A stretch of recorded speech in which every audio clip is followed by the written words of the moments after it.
शहबाज शरीफ जिसको बहुत शौक था प्राइम मिनिस्टर बनने का, और कई ऐसे यहाँ लोग बैठे हुए थे, वो समझते थे कि आइंस्टाइन के बाद दूसरा आदमी शहबाज शरीफ आएगा, एकदम सारा मुल्क ठीक कर देगा। वो सारा सबको आज मैं ये कह रहा हूँ कि ये जो कह रहे हैं कि सारा कुछ हमारे पे डाल रहे हैं, आज अगर इलेक्शंस डिले करते जाएं कि जी हम कोई बहाना मार दें कि जी ये है वो है सैलाब है इलेक्शन नहीं हो सकता, जो बहाना मारे सिर्फ और सिर्फ पाकिस्तान को नुकसान है।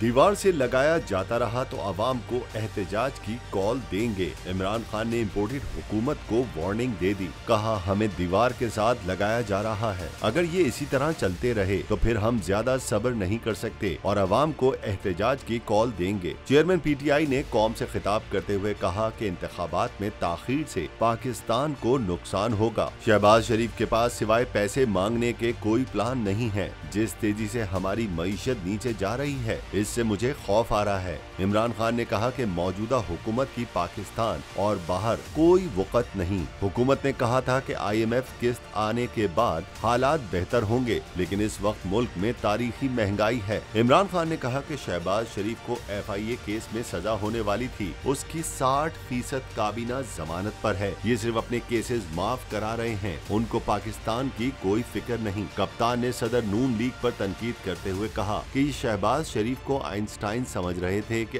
वो आएगा तो सारा कुछ ठीक कर देगा, लेकिन आज मुल्क में बदतरीन मुआशी हालात हैं।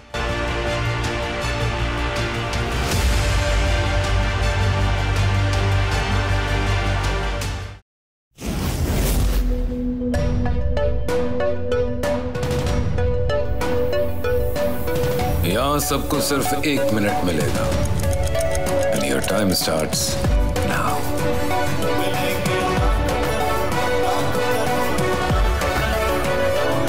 लाखों करोड़ों बस 1 मिनट में।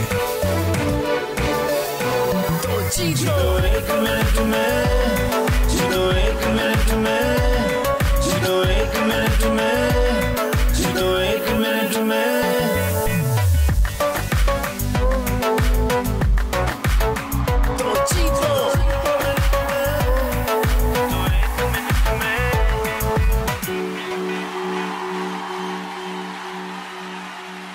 सबसे ज्यादा व्यूज, सबसे ज्यादा रील्स और सबसे ज्यादा रेटिंग के साथ बोल्ड अब भी नंबर 1 पोजीशन पर बरकरार। सब्सक्राइब करें और बेल दबाएं ताकि कोई खबर रह न जाए।